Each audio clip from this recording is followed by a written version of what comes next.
आदाब नाज़रीन, आप देख रहे हैं जेके अपडेट पर कश्मीर न्यूज़ राउंड अप और मैं हूं आपका मेज़बान फैसल भट्ट। आइए नजर डालते हैं आज की ताज़ा तरीन न्यूज़ राउंड अप पर।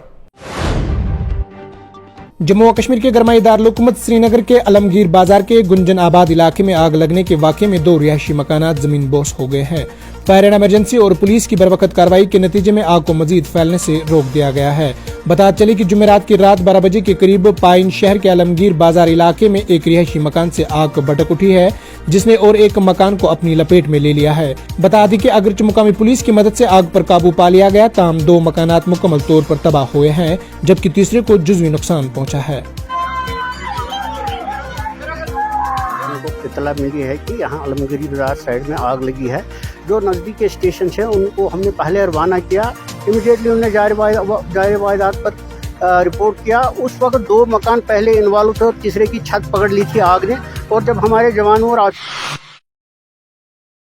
इधर श्रीनगर के सदकदल इलाके के एक खानदान ने महकमा खुराक और सप्लाईज के खिलाफ एहतजाज करते हुए इल्जाम लगाया है कि हमें दिए गए चावल प्लास्टिक का चावल था।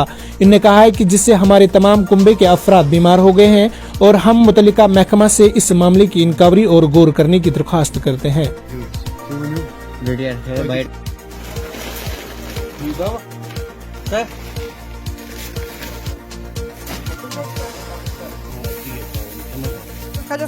से भी बात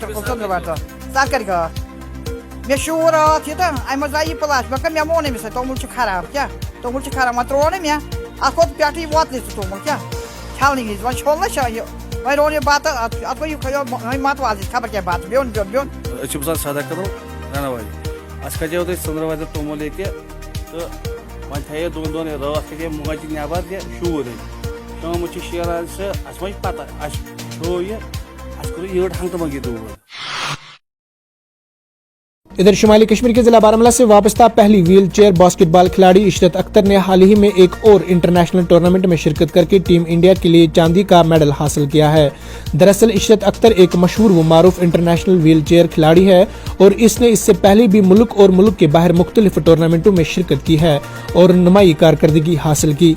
आपको बता चले कि इस सिलसिले में आज इशरत को DC बारामूला शहीद सैरिश असगर ने हौसला अफजाई की और इनको मुबारकबाद दी। बता चले कि क्योंकि इशरत ने एक बार फिर अपने मुल्क हिंदुस्तान के साथ साथ जम्मू व कश्मीर का नाम भी रोशन किया है।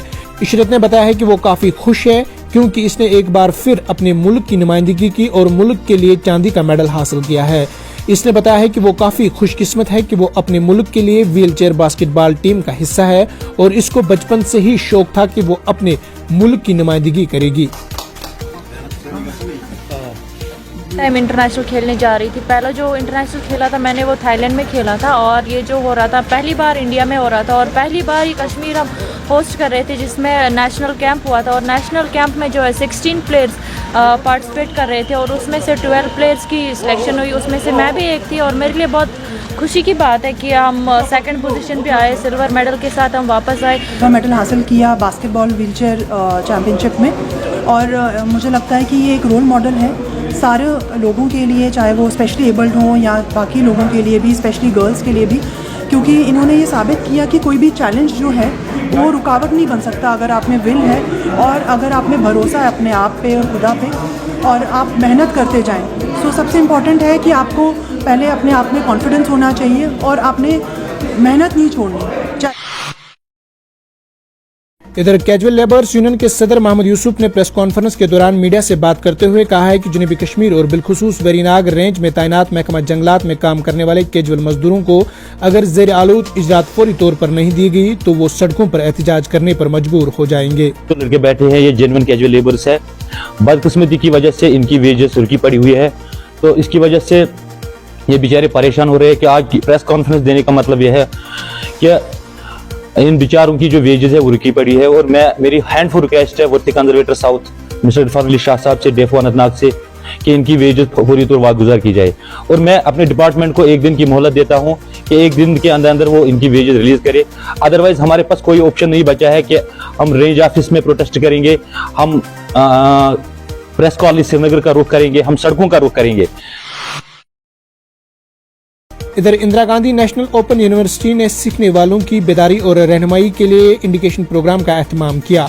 प्रोग्राम में principal government degree college Anantnag, regional director regional centre Srinagar doctor Shahnawaz Ahmad Dar के अलावा रीजनल सेंटर श्रीनगर के अमला भी मौजूद थे, जबकि इंडिकेशन प्रोग्राम में सैकड़ों तलबाओं ने भी शिरकत की। बहुत इम्पोर्टेंट रोल प्ले करती है हायर एजुकेशन के हवाले से, जिसमें हमारे साथ अभी 50,000 से ज़्यादा जो लर्नर्स हैं वो हमारे साथ जुड़े हैं, they are enrolled with us. तो अभी हमारा एडमिशन सेशन जो जुलाई 2022 का था वो अभी रिसेंटली कंप्लीट हुआ है।